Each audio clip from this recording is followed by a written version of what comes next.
YouTube here. Sports and Wine. Sports and Wine. Dre and Shorty. Is it Shorty and Dre? Dre and Shorty. Dre and Shorty, okay. Both better. Bringing you our picks. Our MVP. MVP Defensive Player of the Year. We're going to do a little segment, so like later on we'll do a couple of things leading up to... You'll just see them flowing through your feed. We're going to be going with quick videos. Yeah. I'm not sure. I'm curious to see if there's any discussion on this. I'm going to start. MVP, Lamar Jackson. And I'm not sure it's that close. I don't think it's that close, but you can make a case, I guess, for two other people. I'll go first since everyone already knows Lamar's case. Christian McCaffrey. Been in a horrible team, but he's had consistent yardage and production, and I think he's like 70%, 80% of the snaps actually go through him. The ball runs through him, which is crazy. I think he did the 2K, 2,000 yards. Yeah. Almost 100 receptions. Yeah, right? Yeah. So, I mean, that's a crazy stat to have, especially in the backfield and from scrimmage and get all those yards. I feel like, I know it's not as expressive and as flashy as Lamar Jackson, but that dude's productivity, if Lamar Jackson wasn't freaking shaking and baking other people, we'll be talking more about Christian McCaffrey a little bit. And then you also got to talk about fucking Russell Wilson. You have to. No weapons.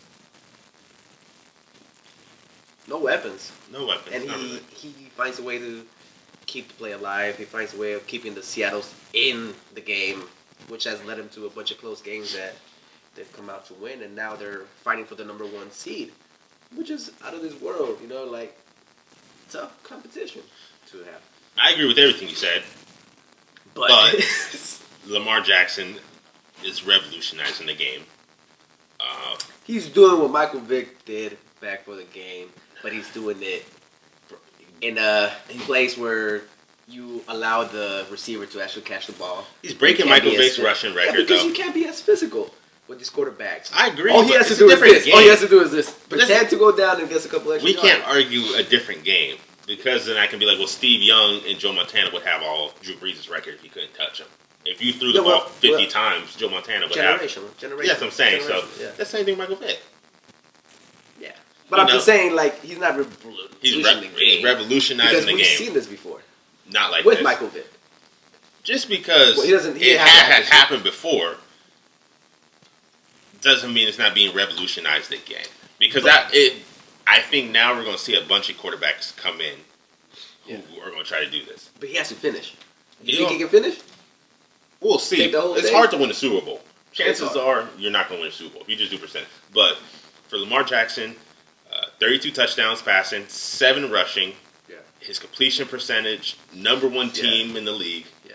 Rolling through. They're steamrolling good teams. The Patriots, beat the Niners. And they're not competitive games. What they did to the Rams and the Patriots consecutively, it's not competitive what they're doing to teams. And he doesn't have, you talk about Russell Wilson's weapon. Lamar Jackson doesn't have the weapons. Look at his receiver. Who's his receiver? He has no Tyler Lockett. He has Mark Andrew. Mark Ingram has given him a lot of time. Is Mark Ingram better than Chris Carson?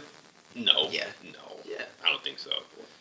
I don't think Tyler Lockett is better than Willie Snead. That whole wide receiver, the whole running back core is a lot better than the Seattle core.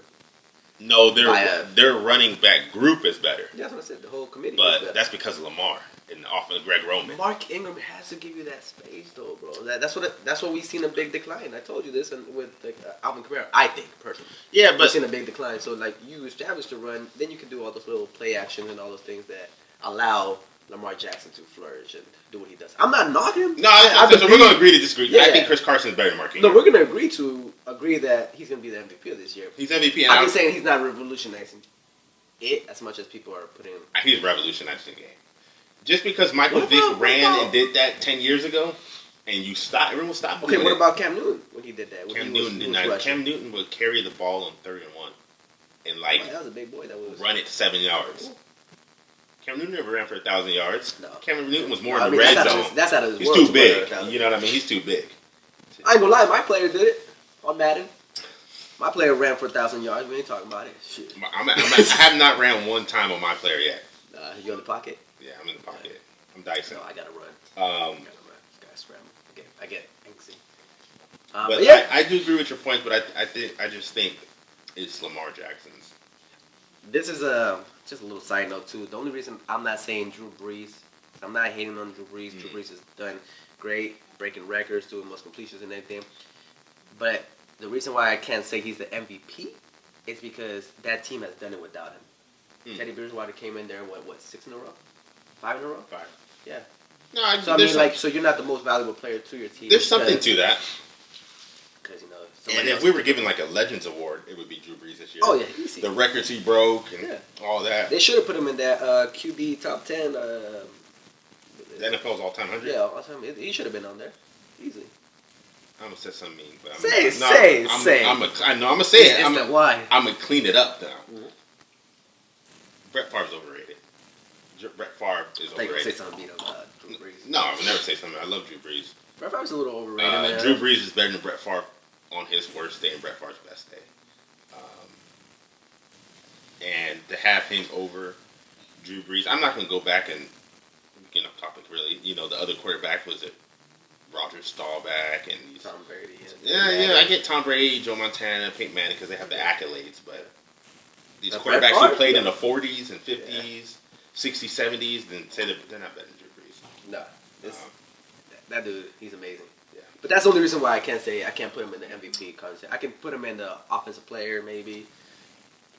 But I mean, Michael Thomas on the other side actually. But let's jump to defensive player here. Yeah, let's go with defensive player. This is going to be tough. This is going to be up for debate. I'm curious to see who you have. I have Stephon Gilmore because I love cornerbacks. I have Stephon Gilmore. Okay, there it is. All right, Stephon Gilmore's our defensive player for Sports Online. He's been amazing. Yes. Lockdown, makes the quarterback think twice, shuts down the whole side of his field. He's everywhere. He can tackle. He's a big boy. Yeah. And he was so underrated coming into the year because I've been thinking he's the best cornerback in the league. Everyone's been saying Ramsey the past 2 years. Yeah.